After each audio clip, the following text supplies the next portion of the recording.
A lot of changes have happened in the past updates, especially the nerf on knockups, which mostly affected tanks and supports. So, which roamer do you think is the most effective today after that patch? Well, of course, one of those that never disappears from the meta is Tigreal. Although his second skill's knockup duration was slightly reduced, he is still the most annoying tank you will ever encounter in this game.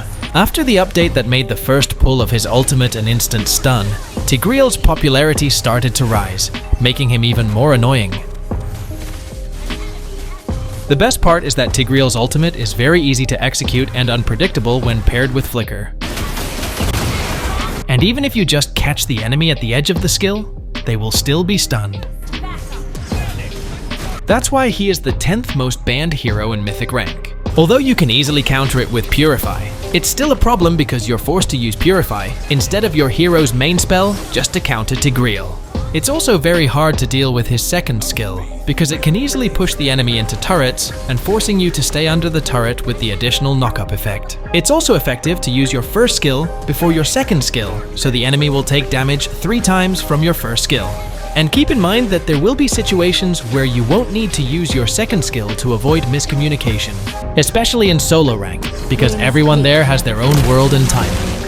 For Tigreal's items and emblems, you can go full tank and front line with this build. Or you can go with the setter type Tig with the fleeting time and pull yourself together. Also, remember not to first pick Tigreal, as he can be easily countered by Diggy. And speaking of Diggy, he's currently the highest win rate hero in Mythical Glory and above. And he's also one of the best roamers to use today. This is because Diggy's ability to zone and poke the enemy marksman is one of the biggest threats, forcing opposing roamers to assist their marksman. And if the enemy tank doesn't have healing abilities, they can't do much to support their marksman. This makes Diggy effective and a direct counter to setter tanks without healing skills. This technique is super effective in solo rank, as it makes it difficult for the enemy marksman to contest the lane, and not to mention that the bomb's damage increases by 1% per stack every time it hits, maxing out at 60%. And of course, in terms of supporting allies, Diggy is one of the best due to his ultimate, Time Journey, which removes all debuffs such as stuns and slows, grants crowd control immunity for 2 seconds, and provides an insane amount of shield. In situations where your ally has low HP, the way to maximize the shield gain is to use Revitalize first, right before activating your ultimate. This is because Revitalize not only increases healing effects, but also boosts the shields gained by 25%. Also, Diggy's second skill, Reverse Time, is a great counter for heroes with dashes and can also counter Flicker. It also provides an 80% slow after the target is pulled back, making it more effective than a stun. Here's the current popular item build for Diggy, with the Guardian Helmet, allowing you to stay in the lane without the need to return to base for healing. This is also the build used by top global Diggy players, and I was surprised by their win rates, with most of them reaching almost 80%. I'm intrigued by their win rates, so I'm trying to figure out if they're using some tricks with Diggy to achieve that. I ended up with the Diggy feeding strat and decided to try if it's still effective. I was surprised when Nolan got irritated and sent me a message saying, "Go away." I thought he was happy because I was giving him free kills. But then I noticed that he is just 600 gold away from our jungle. Even our EXP lane Cho has more gold than him. Nolan and his teammates became too comfortable and started making mistakes during the clutch moments. And then they continued to choke and didn't realize that they were under my genjutsu. Now we know why they have such high win rates on Diggy, but the problem is...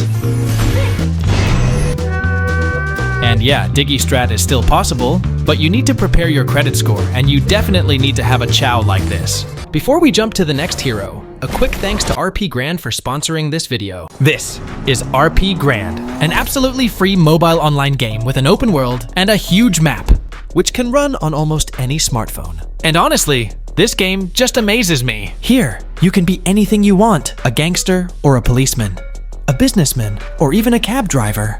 Start playing together with your friends, or find new ones that are already here. Because thousands of similar players can play at the same time with you. Buy beautiful houses, cars, tune them. And if you want everything all at once, go to the game, open up your phone, then the family menu. Reunite with your family, and enter your family's name in the search. You can download the game by clicking the link in the description below. And remember to enter the promo code you see on the screen to get additional gifts that will help you kickstart your journey in this game. This is a limited time promotion, so don't wait too long. I'll be waiting for you in the game to have a great time together. Now let's talk about our next hero, Lolita.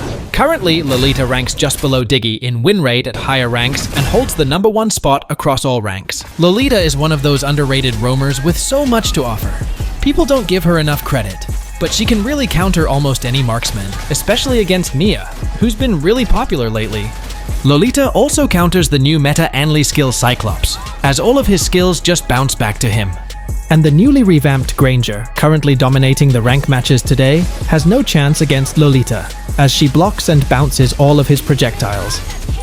Lolita's shield blocks so many skills, that's why it's one of the most powerful abilities in MLBB. But the skill you want to max out first is skill 1, as it provides a good source of early game damage and pairs perfectly with Thunderbelt. Revitalize is the best spell right now for Lolita to boost the shield she provides to allies after each of her skills. So for her build, you have two options: go full support or mix it with Thunderbelt. You can also add a magic item to make the shield you provide even stronger.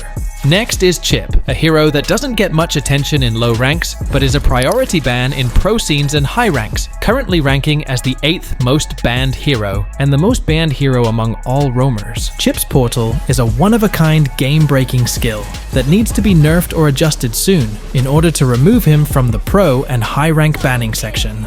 Look at how easily you can go back to base and return to your previous position in an instant.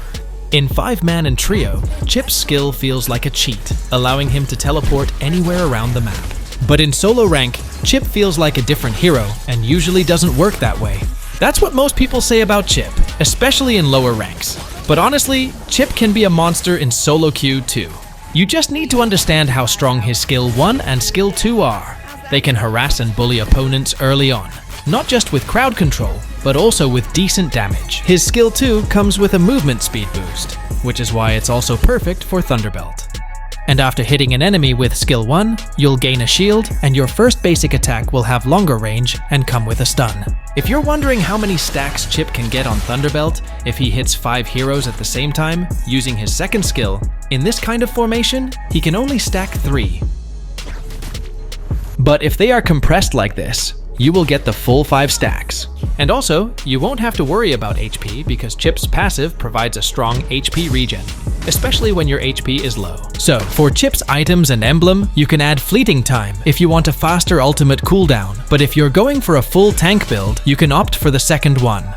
Next is Florin, who currently has the 6th highest win rate among all heroes and is 3rd among roamers. Florin is more effective in duo, where you can easily communicate, but she can still be good in solo. Just keep in mind that it's important to choose carefully who to give your passive to. And the best candidate here is the jungler, because they have the highest damage in the early game. The faster your jungler farms, the quicker you and your jungler can rotate across the map. It's because Florin's shared passive adds extra magic damage every 6 seconds, which really helps the jungler clear camps faster. And what makes Florin a versatile healer support is his long-range stun that's sometimes really hard to dodge. And it has a lot of advantages because you don't need to get close to the target, especially since Florin is a very squishy support. And one tip when playing Florin is to always check the map, so you can time your ultimate in crucial situations. Her global heal can also remove all healing reduction effects like Glowing Wand, Sea Halberd, and Dominance Ice for 2 seconds, which is why timing is crucial. And here's the item and emblem build that you can use for Florin. Next is Mathilda, who is very effective in this meta. Mathilda can do almost everything, which makes her highly popular right now. She can chase down enemies, and the damage she can deal is really insane for a support. And that's because Mathilda is a support assassin. She can also invade enemies as she is durable enough to frustrate them, and that's why Mathilda is being used as a counter in the current assassin meta. And what truly makes Mathilda stand out as a support is her second skill, Guiding Wind. It's highly effective for both offense and defense, providing a shield and movement speed to all nearby allies, along with an additional dash skill. This enables faster gameplay and quicker rotations for your team. Just don't forget that you can still use skill 2 while you're on your ultimate. Here's the build from the top global Mathilda players, who impressively maintain 80% to 90% win rates. Next up is Carmilla. Carmilla is a very solid support tank right now, especially in team fights. Her ultimate, Curse of Blood, is what makes her so powerful as it can wipe out enemies when they're grouped together. It's better if you have a duo when playing Carmilla, You can just press your ultimates like this. It's extremely strong because the damage gets transferred to all linked enemies, along with the stun. On top of that, Carmilla doesn't just reduce armor, she also steals it for 5 seconds. However, you can only steal 1 stack per hero, so you need 5 heroes to get the maximum defense you can steal. More armor means more damage from Thunderbelt, and I prefer using Vengeance for solo queue. Now for Angela, it's definitely better if you have a duo so you can have better communication. My tip is to try Angela in solo queue and look for a core or marksman who you feel you're in love. Who you think plays well.